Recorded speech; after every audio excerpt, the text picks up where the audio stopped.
Everyone আসসালামু আলাইকুম। এই যে রাতে আমরা এখন রক্সকে গোসল করাচ্ছি। রুবেল আর আলিফ গোসল করাই দিচ্ছে রক্সকে। এখন রাত 8টা-9টা বাজে। তো আমরা নিয়ে আসলাম ওই খামার থেকে আমাদের এই খামারে। ও শুকায় গেছে, ও একটু অসুস্থ। তো ইনশাল্লাহ আবার ঠিক হয়ে যাবে আমাদের রক্স আগের মতো। আলিফ সুন্দর করে গোসল করাই দিচ্ছে, রুবেলও ধরে আছে। আলিফ একটু হাই দে। এই যে ঠিক হয়ে যাবে না, আবার সুন্দর হয়ে যাবে না আগের মতো। হ্যাঁ, একটু গলা সুন্দর করে। যে রুবেলকে দে না, একটা সাবানটা দে না।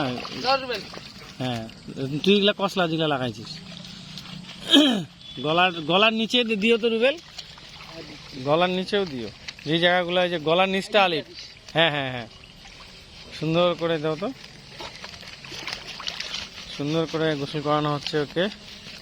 ওই যে পেটের যে জাংগুলো আছে না আলিফ, ওগুলাতে আরো সাবান টাবান নিয়ে দিস। তারপরে রানের জাং, নুনু পাখিটার সামনে পিছনে, তারপরে লেজটাতে, পা গুলাতে সুন্দর করে ওকে আমরা একদম আবার নতুন করে তৈরি করে ফেলবো নাকি? একদম।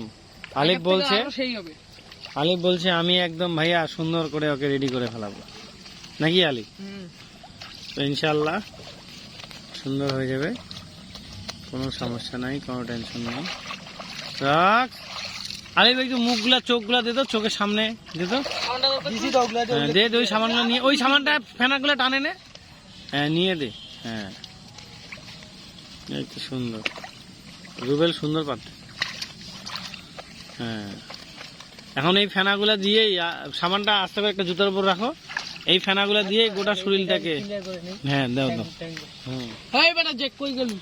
জ্যাক থাক, জ্যাক এদিকে আসলে দিবে না। গোটা শরীরটা 5 মিনিট ধরে কসলা, এখনই গোসল করিস না। যেই ফেনাটা আছে ওটা শরীরের মধ্যে লাগুক।